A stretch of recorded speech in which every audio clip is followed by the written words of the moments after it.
Hey, it's Half Asian Tarot Queen, and this is like the second reading I'm doing today, which is kind of crazy. I like woke up at 3 o'clock in the morning, but like the energy is just like, so just trying to purge it.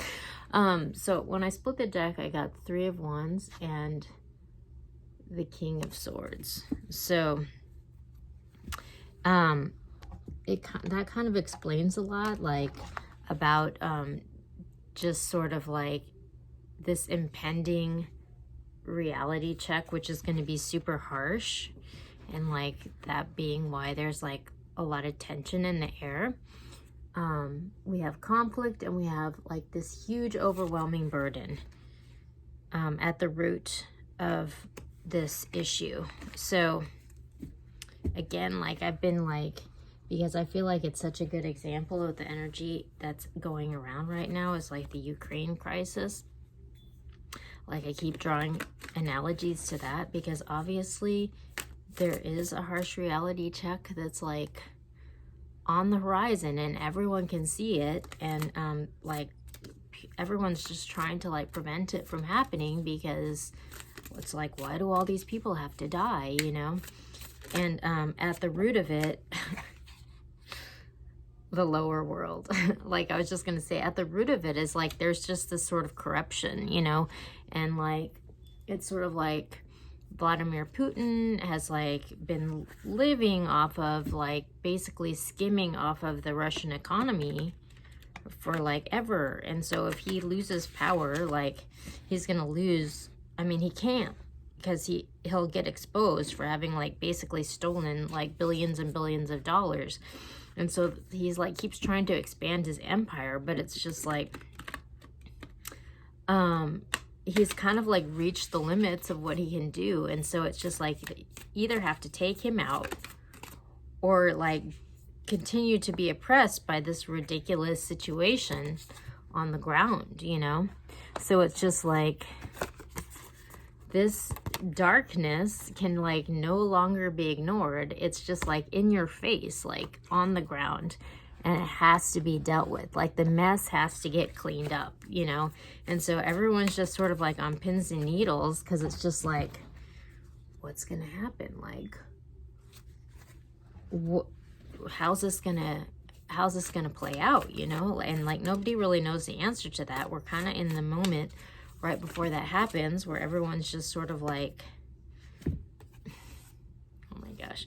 So this is like a distortion, and this is like it's like soul retrieval. So it's sort of like reclaiming lost parts of your soul that's like been like distorted. So it's just like having to like heal this distortion and like not really knowing how that's gonna play out, but like seeing it on the horizon and knowing it's about to happen. So we have the upper world again, which came out in yesterday's reading and the last two readings. And I was talking about how there's a skybox, and like the European Union and all the world leaders are like looking down on the conflict going like, what can we do? How can we stop this? What, you know? So obviously there's this effort to try to like rein it in, like that's a reading, reining it in, rein in the conflict and sort of like come to a solution without making this huge mess, you know? And so oh my gosh, I'm going to, when I split the Intuitive Goddess, I got the 5 of Cups again and the 3 of Cups. So it's like this whole thing of like having to move forward with like with the positives and let like the negatives go. Like we can't clean up the spilled milk, you know, because there's actually like a reunion. Like there's like a tribe that we can go to that we can like start again with, you know. Okay, I'm gonna go to this deck and see what it comes out with. But yeah, like it's just, there's just a lot of tension. And yeah, like I just watched this interview with Volodymyr Zelensky, and like, you know, you can tell he's just like tired, he's exhausted, he's been living in a bunker, he hasn't shaved, like he's under all kinds of stress, like, and you can just see it all over him, you know, and it's just like he's in this like impossible situation, and it's just sort of like everybody just wants for him and for the whole country for it to end, you know, because it's just like, why? Why does this have to happen? Like everyone can see the injustice of it, you know. Okay, so at the bottom we got the Three of Swords. So this is like heartbreak and sorrow, and that like falls right under this harsh truth. But we have the Spirit of Wands, the Nymph of Pentacles, the Fool, and the Nine of Pentacles. So it's sort of like, this is like the King of Wands in the traditional deck, but here it's like the Spirit of Wand energy. Like this is like fiery, passionate, like it's like successful, like it can be like a businessman. I'm gonna look and see what it's, I have never gotten this out of this deck before, but I really like the descriptions that they give. So here it's passion, spiritual realization, vision, imagination, and guidance. The final goddess in our suit of wands stands before the fire, leaping from the earth. She holds her staff in one hand and a shawl above her head adorned with flowers. Her gaze is white and glows like the stars that surround her, hinting that she has achieved cosmic connection. With this integration, she can see beyond the veil and is ready for the next phase of her journey. She is able to use her traveling cloak to open a portal to another world above her while she continues to build the world in front of her, stoking the fires there. She is confident because of her vision allows her to create a path where none existed before. The lizard, a traditional spirit guide of fire, represents the ability to adapt to change in your surroundings while maintaining your true sense of self. The lion in the background represents a secure and confident guide who shepherds you toward the divine light, intention, and path. Jump into either of these energies while working to make manifest. The fire of creation also signals personal and spiritual growth. It continues to burn strongly around her heart space. When you align passion with intuition, you can realize what your highest self desires. So it's like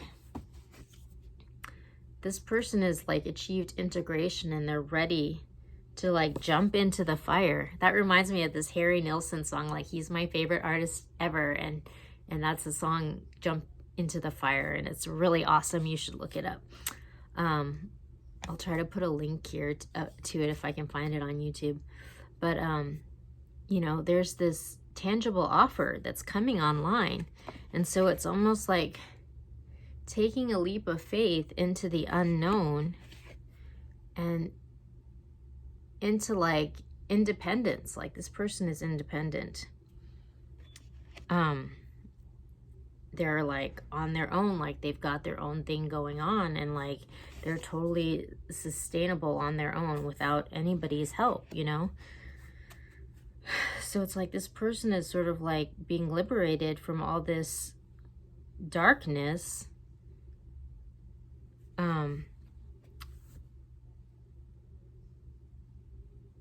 but it looks like they're going to be released by some sort of harsh truth, you know. So this reading is like way heavy, and I'm going to go to Everyday Tarot. Let's just get like a couple more cards of perspective about what's happening on the ground. But this looks like, I mean, for sure it looks like liberation. Like this person is getting an offer that's going to like liberate them from whatever this BS is that's been holding them back. Oh my God. I mean it's weird because it looks like really good, but like yet there's like sadness. Okay, so we have the Page of Swords at the bottom of the deck. So this can be like a stalker energy, but it's also like a message of truth or clarity. So that's really interesting because it falls under this heartbreak and this harsh truth. It's like this stalker energy or whatever, you know? And so then we have the Three of Cups, we have the Ten of Cups, we have the Ace of Swords, and we have the King of Wands again. So that's the second time we've gotten this energy in. It's totally, you know, like a reunion with your tribe, and like happiness, fulfillment, abundance, like finding your place in the world, you know, and like this truth that's sort of like